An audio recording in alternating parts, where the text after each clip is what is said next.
Halo, selamat datang kembali dengan saya Farid Surya di Codecast, Happy Coding and Sharing. Kali ini saya pengen buka sesi untuk menjawab pertanyaan-pertanyaan dari teman-teman semuanya. Nah, ada satu pertanyaan yang pada video kali ini akan saya coba untuk eksplorasi. Pertanyaan itu datang dari Hilmi Fadila satu pekan yang lalu. Dia bertanya tentang tentang layout mungkin ya ini. Material design. Jika ingin membuat posisi mat toolbar tidak dapat berubah-ubah, tapi isi dari konten tetap bisa scrollable. Bagaimana caranya? Soalnya terjadi bug dengan site nav dalam kondisi data pada tabel yang banyak. Oh, maksudnya ada overflow-nya ya. Overflow-nya dikasih scroll, kemudian toolbarnya tetap sticky top. Kita mulai dari buat project baru ya, karena saya belum punya project baru Angular yang siap untuk kita demonstrasikan. Oke, pertama kita buat project dulu ya, new misalnya gini. Kemudian kita tunggu dulu sebentar, no aja, routingnya yes. Kemudian saya pakai SCSS. Oke, nah ini installing package via npm. Bentar dulu. Kita tunggu sampai selesai dulu. Sepertinya udah selesai proses instalasi. Kita cek dulu foldernya ya. Coba kita serve dulu. ng serve. Compiled successful.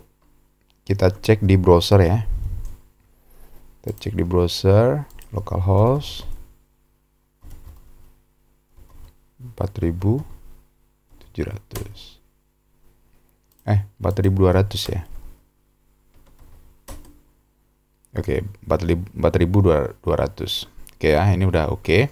Kita buka VS Code, open folder, kita buka folder kita. Saya akan langsung bikin di komponen aja ya. Nah, ini komponennya kan ada di sini. Oke. Simpan dulu. Nah, kita install dulu material design. Angular material ya. Kita pasang dulu material design ya di terminal VS Code aja, nggak apa-apa. Di sini ng add Angular material. Oke, kita tunggu prosesnya sampai selesai. Kita pilih sebentar, saya custom aja ya, custom. Kemudian yes, browser animation yes. Dia install animation dulu untuk Angular material. Oke, sudah selesai untuk instalasi package dari material design. Kita cek dulu ya. Kita cek dulu di modul apakah sudah diimport. Animation modul udah ya, app komponen ini udah, app routing udah. Kita pasang dulu site nav ya. Kita pasang site navigation. Ada di komponen. Teman-teman buka aja di komponen, kemudian site nav. Di mana ini site nav? Oke, site nav ini. Nah, kita lihat API-nya dulu. Nah, ini import modul dulu ya. Karena kita hanya butuh site nav ini, maka kita import saja individual. Jadi saya import set nav modul. Oke, ini ya, sama mat toolbar. Kita copy aja dari toolbar. Kita lihat API-nya ya. Nah, ini mat toolbar modul. Kita copy, masuk ke VS Code, paste di sini. Mat toolbarnya udah oke. Nah, sekarang kita pasang site nav di komponen. Sekarang kita lihat dulu referensinya ya. Referensinya di site nav ya, di site nav ini. Kemudian material, jangan lupa ya buka material angular.io. Kita lihat referensinya di site nav. Tadi kita sudah pasang API-nya. Udah kita import ya di material di modul. Kemudian kita lihat example-nya aja. Di example ini disediakan beberapa model sih sebenarnya ya. Biasanya untuk fix site nav itu di sini disediakan, coba kita lihat. Nah ini ya, fix site nav, kita buka aja. Nah, kita copy aja dulu HTML-nya ke komponen. Sementara kita pasang di komponennya. Prinsipnya sama aja, dipasang di komponen. Coba kita pasang di komponen, kita copy dulu. Oke, kita masuk ke komponen HTML. Kita sesuaikan dulu ya. Yang ini nggak usah karena tidak penting. Kemudian ini site, kelasnya ini viewport fix. Ini kasih true. Fix in viewport itu maksudnya adalah vertical fix. Jadi top 0, bottom 0. Fix dia. Ya, terus kemudian gap-nya kita kasih 64 ya.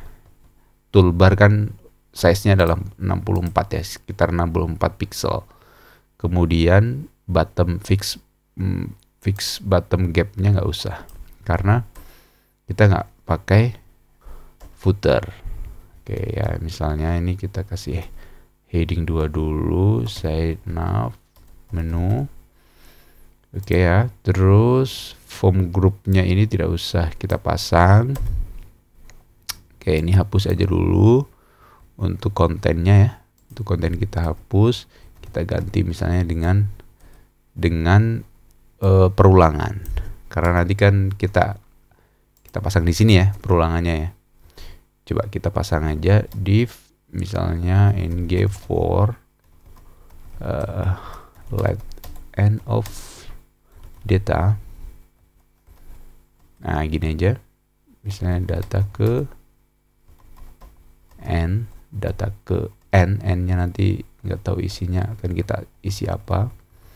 Kemudian ini kita kasih style, height-nya misalnya 100 pixel. Ini nanti bisa diganti dengan tabel ya. Oke, kita simpan. Kemudian kita kasih datanya ini ya. Kita kasih data dummy-nya ini, kita bikin aja di komponen. Di sini belum ada constructor-nya, kita bikin aja constructor. Kemudian kita bikin variable data, pakainya array. Kita bikin function generate data. Kita bikin perulangan i sama dengan dari 0 sampai 50 misalnya ya, biar scrollable-nya terlihat. Sorry, i plus this data push. Kita masukkan sebuah data ke i. Kita isi i, kita masukkan ke data ya, ke array data ini. Jadi ini array, kita masukkan datanya dengan i itu berarti 0 sampai 49 ya.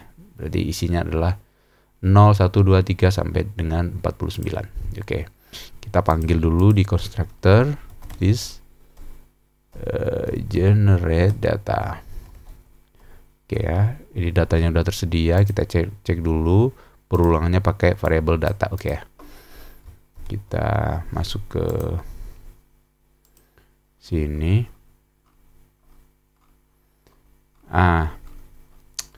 Oke. Tadi saya belum copy ini ya, belum copy CSS-nya. Kita copy CSS-nya ke app SCSS ya. Nah, hasilnya begini. Kita simpan dulu. Nah, kita lihat ya. Di Google Chrome-nya itu hasilnya. Nah, hasilnya begini. Nah, ini kan udah jadi sebenarnya ya. Tuh kan udah jadi. Nah, gini. Ini masih footernya masih kena ini, footernya. Ya kan? Footernya masih kena. Kita hilangin dulu aja footernya. VS Code. Yang footer kita hilangin jadi, kita ngilanginnya di sini, container ya. Di container bottomnya jangan 60 pixel. Ternyata 60 pixel, bukan 64. Nah, ini dia. Ini ada bug ya. Ini ada error di sini. Nah, ini dia. Ini kan jadinya begini. Nah, ini permasalahannya adalah ketutup sebenarnya ya, ini. Nah, ini kan ketutup ini. Ini kan sebenarnya udah dikasih fix headernya itu. Kita tengok dulu CSS-nya di example header ini. Ini kan sebenarnya posisinya udah fix, dikasih topnya itu 0, leftnya 0, rightnya 0. Nah, persoalan ini jadi ketutup gini, itu adalah persoalan z-index ya. Kita belum ngasih z-indexnya menjadi lebih tinggi daripada kontainernya. Maka kita perlu kasih z-index yang lebih tinggi dari kontainernya. Kita coba dulu, kita pasang z-indexnya di sini ya. Z-index. Kita kasih 10 aja. Kita coba kita simpen, kita masuk ke sini lagi. Nah, ini kan udah jadi.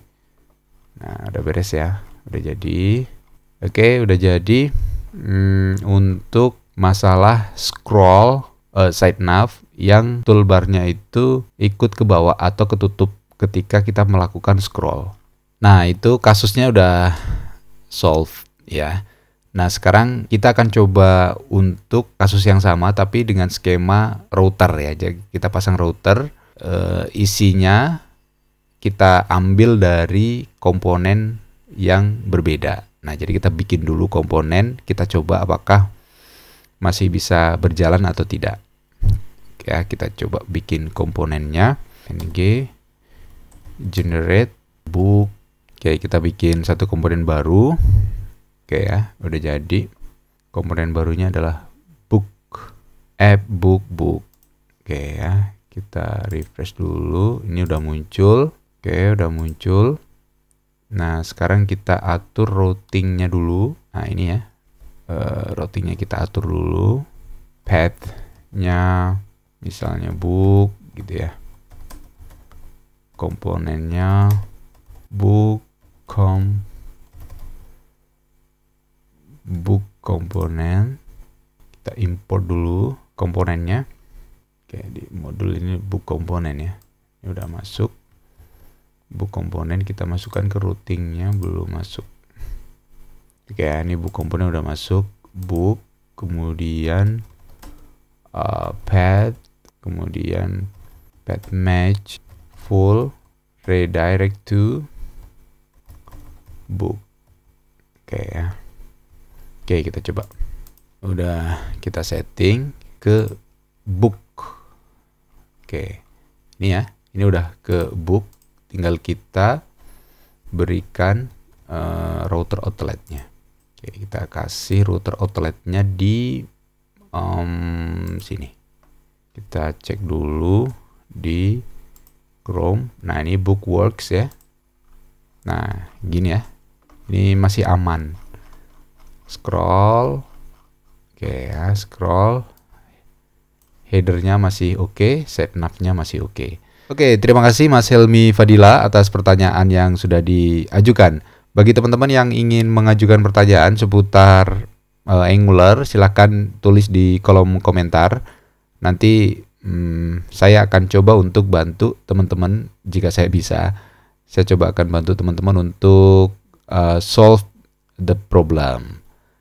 Nah, jadi ikuti terus channel saya di podcast Happy Coding and Sharing.